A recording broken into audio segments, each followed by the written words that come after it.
the Sega Dreamcast is pretty dang cool. But just like the N64, its controller was seemingly designed by aliens. Now this controller isn't necessarily bad, it just isn't good. It's got this weird kind of bladed design. The arms are not comfortable to hold. The triggers sit at a weird spot. There's this big backpack to fit in the VMUs, memory cards and whatnot that you really gotta squeeze your fingers in there and they just kind of beat up against your knuckles. The window here doesn't really let you see the VMU screen particularly great at some angles. You have to hold it at this awkward sharp angle and the cable comes out of the bottom.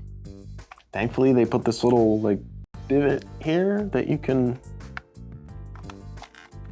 sort of press it into and then wear out the wire. I just don't know why they didn't make it come out of the top. And just like with the N64, third-party companies just decided to make things weirder. Thank God for Retro Fighters. This is the Striker DC, a third-party Dreamcast controller from Retro Fighters with modern design sensibilities that maintains the compatibility with all of the original add-ons. Before we crack into this bad boy, I do want to say we were not given this item for free. We purchased it ourselves wholesale for sale in our store, Nostalgic Video Games. However, the folks at Retro Fighters took notice of our last video on the Brawler 64, their third-party wireless N64 controller, and they sent us over another free sample in this gorgeous deep blue color. And if you haven't seen that video already, go check it out. I'll put a card up right here. But if you have seen it, you know how much I love this controller. And through this connection, we are now official distributors of Retro Fighters products, so keep an eye in store for new controllers and accessories. Later this year, they've got the Battler GC coming out, which is a new wireless GameCube controller. I'm really pumped for that one. And they also have the Defender, which is a wireless PS1, 2, 3, PC, and Switch controller. That's gonna be pretty neat. I can't wait for those controllers to come out so we can check them out in videos for you guys, and hopefully you'll be able to pick them up in store. And if you do, make sure you say hi to me. But today, let's talk about the Striker. In the box, you get the controller itself, along with a fold-out user guide, an FAQ sheet, a little Retro Fighters keychain, and a Retro Fighters sticker sheet. I just love getting little goodies with things. I mean, look at this guy. It's a little Dino Boxer dude. That's just immaculate. And an entire sheet of stickers to annoy my coworkers with. Awesome. Just like with the Brawler 64, this fold-out user guide is really, really awesome. I usually hate these accordions of death, but Retro Fighters does a really good job at giving you a comprehensive, useful guide that is presented really, really well. You've got a little blurb about the Dreamcast, setup, a really, really nice button layout here, a little blurb about Retro Fighters, as well as their social medias. I'll drop all those links down in the description. On top of this, you also get this frequently asked questions sheet. This is really, really cool. It's got some really good points on here, and we'll get back to a lot of these later. It's so nice to see third-party companies really go the extra mile with package inserts. Most companies, you just kind of get a controller and a box, and that's it. And the box usually doesn't even look that good, and half the time the controller is garbage. Retro Fighters gives you first-party quality ergonomic controllers, as well as all of the useful information you need printed out at your fingertips, and I get toys. Doesn't get better than that. Right off the bat, the controller itself is much sleeker and modern than the original. The arms flay out more and are much more ergonomic and allow for a much more comfortable holding position than the weird tight angle you have to hold the original at. The analog stick and buttons feel great, with a nice amount of resistance. The face buttons are a bit more clickety than on the OEM, but overall they'll break in. One of the coolest features here is the addition of shoulder buttons. The original controller only had these two triggers here that were kind of at this awkward spot. The Striker DC has both of those triggers in a much more comfortable position, as well as two shoulder buttons. As mentioned in the FAQ sheet, this is really, really great for games of different genres. You've got pressure-sensitive inputs on these triggers for driving games and shooters, and you have the quick inputs of the shoulder buttons for fighting games. It's just little things like that that separate the good third-party controllers from the great ones. Now, I think clone controllers have a place in the community, especially for purists, and if you want that classic feel without putting the wear and tear on an OEM controller, or if OEM controllers are just really, really expensive and hard to find. But the added quality of life benefits that something like this introduces make playing on your original systems so much more comfortable and satisfying. And it also goes to show that the designers of these products know what they're doing, they've put the thought into their product, and they care. It's really hard to find that nowadays. And speaking of comfort, This puppy has a 10-foot cable for maximum lounging. The Striker DC also supports all first-party VMUs, memory cards, rumble packs, and microphones. Some third-party ones may work, but on the FAQ sheet it says it may not work with all of them. Now that that's out of the way, I know what you're here for, and I know what I'm excited for. Let's play some games with this thing. So we'll start off here with Crazy Taxi testing out that pressure-sensitive trigger. I'm gonna have it muted here so we don't get copyright struck for the Offspring music that they're currently playing. But this game felt really, really good with this controller. Holding it at a nice angle and feels real nice and ergonomic in your hands. And the trigger feels really, really good. But yeah, it was lots of fun and I never really had any problems with the controller. It showed up on the VMU as well. This is my favorite part, is getting the airtime here. Woo! Yahoo! Next up here, we've got Soul Calibur. So this will show off sort of the difference between the trigger inputs and the bumper inputs, which are really nice for fighting games, so you have that immediate input there.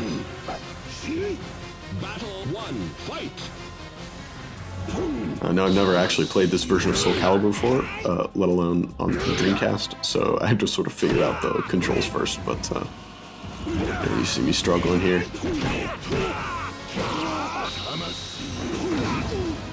Oh, they got me. Ugh.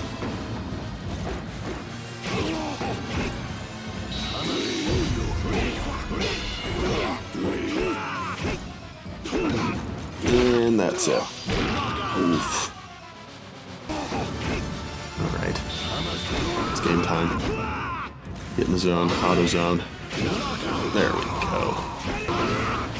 Alright, here we go. Here we go.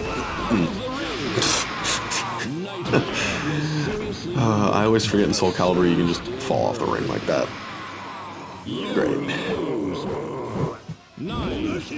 Well, now it's time to play one of the greatest games ever crafted by human hands, Sega Bass Fishing. Welcome to Lake Paradise. Select an area. Let's go. Large area. The vibes in this game are simply immaculate. Let's go. Look how beautiful this is. Select the casting point. Yeah. Alright, do a little wiggle wiggle. Little wiggle wiggle. It's really nice to have both the trigger and the bumper inputs here for reeling in. Ooh. Let's go. Ooh. Ooh. Reel him in, reel him in, reel him in. Come on.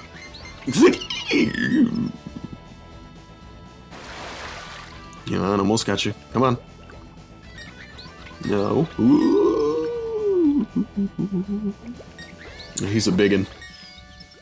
Yeah, he's putting up a fight here. Come on. Come on. Come on. Oh, yes. Let's go. Oh, a big one. Rank in. High bonus. Yeah, it feels nice having this controller here. You don't have again, that really tight input when you're sort of reeling in and panicking and struggling and fighting against the bass there and pulling back and forth. You're not beating your knuckles up against the backpack there, and you've got plenty of space. And you've got that real nice pressure-sensitive input for reeling in, or the bumper if you'd rather have the immediate input. I kind of used both here. Yep, here we go.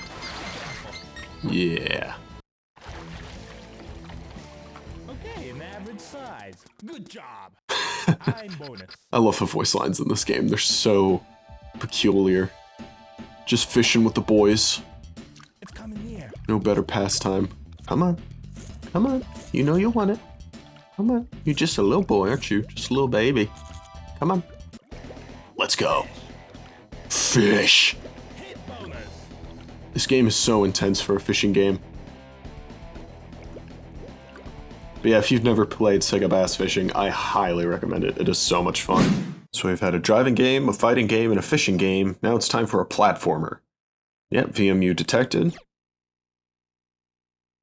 No jump pack. I did play this with a rumble pack, and the rumble felt really, really good. It was actually a third-party rumble pack and memory pack, so it was pretty cool having that rumble. It felt really, really nice. Oh yeah, I love that Toy Story music. Stealing Woody. Oh, but I hate these weird voice actors. Oh, it's so wrong. Rex sounds so weird. Get him, Buzz. Oh, Mr. Potato Head. Yeah. I love running around as Buzz in Andy's room. This is where Woody tried to murk me. Oh, balls. Uh-oh. Hi, Rex.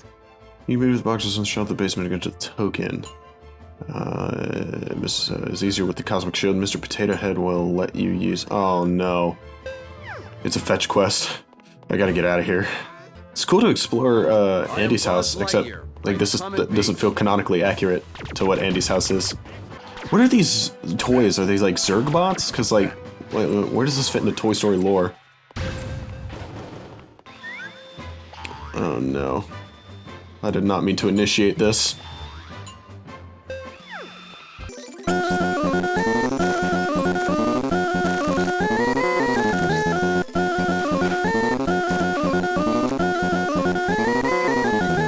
A Pizza Planet token! Let's go. Oh, I wish I could control the camera. This is so hard. Oh no, look at his face. Infinity and beyond. So this is the last game we're gonna check out. This is called Ghostblade from Josh Prod. It's actually one of quite a few games we have by Josh Prod in store at Nostalgic Video Games. These are new, indie-developed, physically released games. It's really, really great to have a bunch of these in store. A lot of them are actually shmups, but this one's a really cool shoot 'em up. So yeah, let's try it out.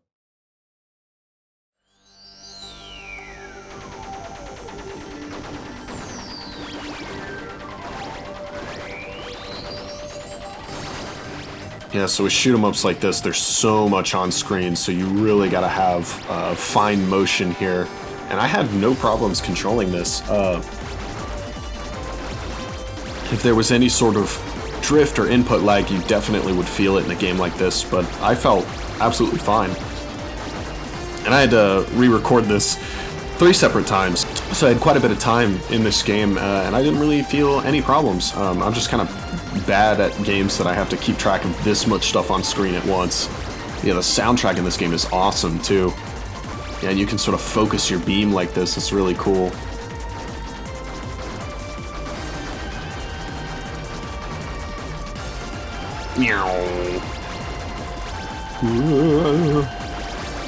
This gets daunting. So much going on. Yeah, I asked Adam out of which of the Josh Prod games I should test out with this controller for this video. I asked if I should do Volgar the Viking, because its cover looked really, really cool. But he said, no, that game will make you cry. And I was like, what? Why? Is it really sad or something? And he said, nope, it's just really, really hard and you're bad at games. So, you know, okay. Here we go, boss battle time. Yeah, focus the beam. Yeah, the focus beam does more damage. Here we go, yeah. 480 tech orbs to ponder. Played real fun with this controller, and it also shows up on the VMU as well, which I thought was really interesting. So that pretty much does it for the Striker DC gamepad from Retro Fighters. Another fantastic release from Retro Fighters. I am so unbelievably happy that they reached out to us, and I'm very excited to get some sponsored content here in the future, let alone officially distribute them in our storefront. Out of all of the products we have in store that we've shown off on the channel so far, I gotta say, these Retro Fighters controllers are probably my favorite. So if you enjoyed and you're looking forward to their new releases just as much as I am, don't forget to subscribe and hit the bell icon so you don't miss out on any new content. And from all of us here at Nostalgic Video Games and the Nostalgic Network, we'll see you next time.